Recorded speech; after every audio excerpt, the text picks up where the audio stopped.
Anyone who believes in indefinite growth on a physically finite planet is either mad or an economist. We don't want to focus politics on a notion that involves the rejection of principles around which a large majority of our fellow citizens organize their lives. We are not as endlessly manipulable and as predictable as you would think. I try my best to dispel this widespread perception that economics is too complicated for non-economists. And actually it's very strange because people have very strong opinions about everything. Iraq war, gay marriage, does God exist, global warming, despite not having a degree in theology, not having a degree in energy economics, not having a degree in international relations. But when it comes to economics, people say, oh yeah, it's for specialists, I don't know. But why, I say that this is only because the economists have been fantastically successful in making people believe that it is actually a lot more difficult than what it really is. So they'll tell you, oh, I could explain it to you, but then you don't understand. But in my previous book, 23 Things They Don't Tell You About Capitalism, I stuck my neck out and said 95% of economics is common sense. Of course, made to look difficult with the use of jargon and mathematics. And even the remaining 5% can be understood, at least in its essence, if not in all technical details, if someone bothers to explain it to you in an accessible way. Now, being accessible doesn't mean that I'm trying to give you some kind of baby version of economics, idiot's guide to economics kind of, I take my readers very seriously and talk about all the fundamental issues in economics. What is economics? The ethical foundations of economics. Whether you can separate economics and politics. And how different ways of conceptualizing the economy affects the way we see the world. For example, people think that today's free market economics is a direct descendant of Adam Smith, but this is not true. In Adam Smith and other so-called classical economists, the society, the economy was conceptualized as being made up of classes, not individuals.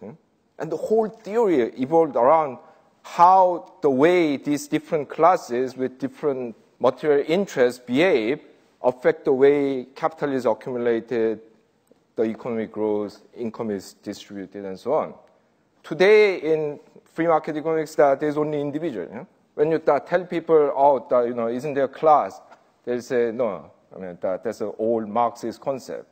But if that's the case, why do the marketing companies have all these class categories? Because they'll look at groups A, B, C, C1, C2, target the advertising according to the type of people who they are targeting. Anyway, so I talk about all these serious issues, and it also discusses some topics that are largely ignored in economic discussions today. It also tries to introduce the reader to lots of what I call real-life numbers. There's this perception that economics is a number subject. Actually, you grab a recent graduate and ask him or her what the national output of his or her country is. Probably 90% of the time, the guy will say, I don't know. They wouldn't know how long people work in, I don't know, Germany or Greece. Let me tell you how important it is to know these real-life numbers. In the recent Eurozone crisis, a lot of people, especially the Germans, criticize the Greeks for being lazy. If you look at the working hours, Greeks work longer than 30% longer than the Germans. So who's the lazy one? It's a matter of productivity. Greeks are unproductive. They are not lazy. No, and then you get to ask a whole load of questions, because individual productivity is not simply determined by how clever or how skillful you are. It has to do with infrastructure, institutions, the social trust and all manner of things, and these are things that individuals cannot control. It's a collective responsibility, and if it's anyone's responsibility, the responsibility of the Greek elite, not Greek people. Of course, in this internet age, you don't need to know any of these numbers because you can always look them up. But you need to have some feel about these numbers, to know what to look for. Now, while emphasizing the importance of numbers, I emphasize how numbers in economics need to be taken with a pinch of salt and sometimes with a bag of salt. You know? The German writer and scientist Johann Wolfgang von Goethe once famously said that everything factual is already a theory. You know, numbers don't fall from the sky. So, for example, when you say the unemployment is at 7%, what do you actually mean by unemployment?